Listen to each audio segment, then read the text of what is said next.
Whatever happened to real change, to thinking big in this city?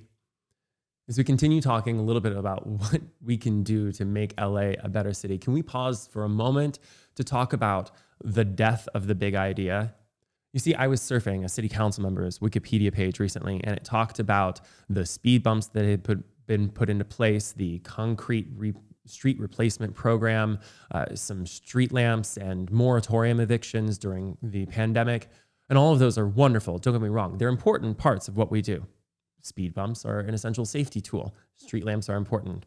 Moratorium evictions are essential for people who are struggling to hold on to their homes. But these are the basics. Why are we applauding people for doing the bare minimum? Why are we allowing them to applaud themselves in carefully crafted Wikipedia pages? The answer is we should expect more. We need to expect more. A moratorium eviction is the first step. We simply don't have any leadership focused on big, groundbreaking ideas. While millions of people are suffering, thousands of people are dying, businesses are closing, the mayor of this city touts a future policy to reduce drone noise. Are you kidding me?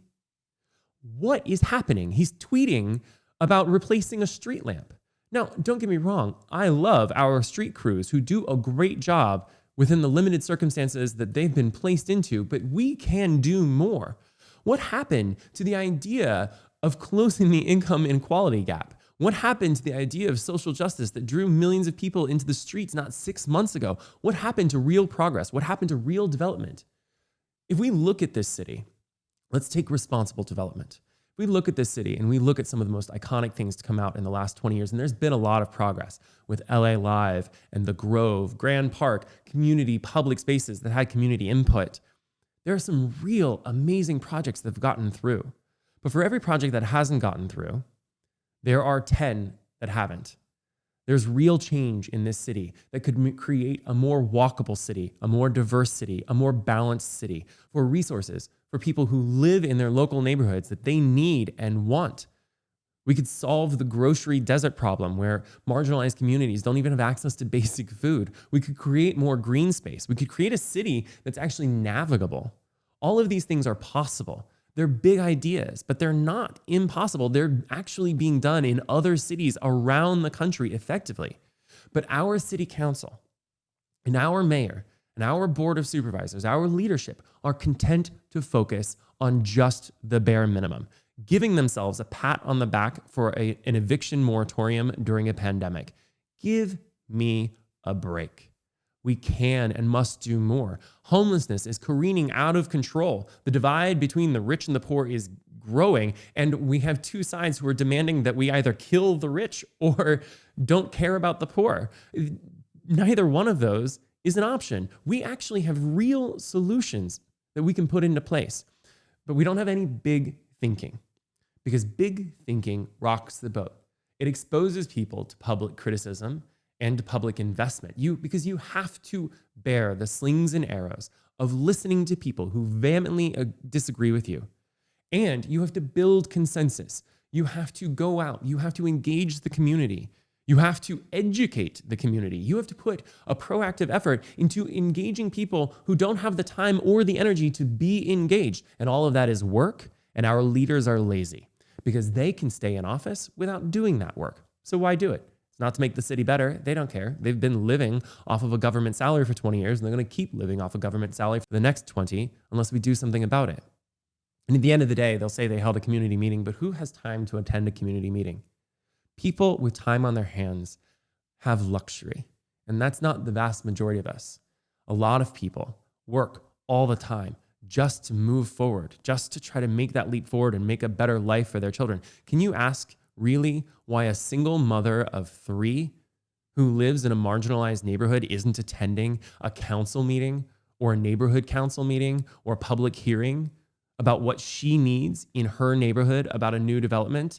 She's probably the voice that's most important, who needs some of the development, who also has a vested interest in not being priced out of her neighborhood. And yet we don't create a situation where she can show up and have her voice heard. No, who gets their voice heard is the local neighborhood council president who's been elected on 13 votes and pretends to stand in for the 10,000 people of the neighborhood. She doesn't, or he doesn't, or whoever it is doesn't.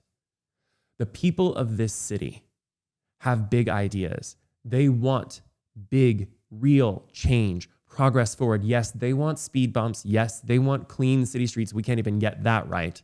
But they want more. We want a solve to homelessness. We want innovation that drives new businesses, that is headquartered in Los Angeles and employs thousands of people. We should be the Silicon Valley replacement, not Austin or Seattle. We want growth. We want responsible development that allows for affordable housing, that everyone can find a home in a neighborhood they want to live in. We want livable and walkable neighborhoods. We want people to invest in their neighborhoods, to want to live and engage with their neighborhoods. We want all of those things. So now we need people to listen to us, and we need to speak up. And that's going to be hard because our leaders don't want to listen and they don't want us to speak up. If they did, they would invest in having a public advocate, as other major cities do, whose responsibility is solely being the voice of the people who can't show up. But we don't have an effective office in that front. So I'm going to ask for two things. One, I'm going to ask that we all take just 5 minutes to think about what we want in our neighborhoods, and we talk about it. Follow me at @Craig on Instagram or Twitter and leave a comment. Tell me. I'll compile them all and I'll come back and let's talk about it. And second, I'm going to ask that our leaders of this city, and this will go unheard, but at least the request will be there, that the leaders of our city dedicate a public budget to public education. There's money, and I'm not talking about hundreds of millions of dollars, but we need to educate and engage our public.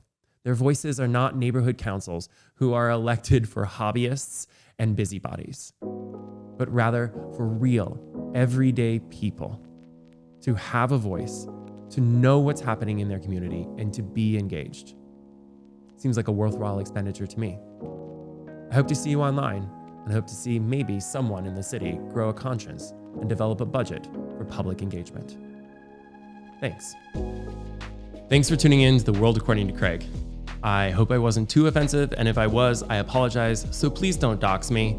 And if you're not doxing me, please follow The World @Craig, which stands for according to, but also seems like how people are going to attack me after I do this episode.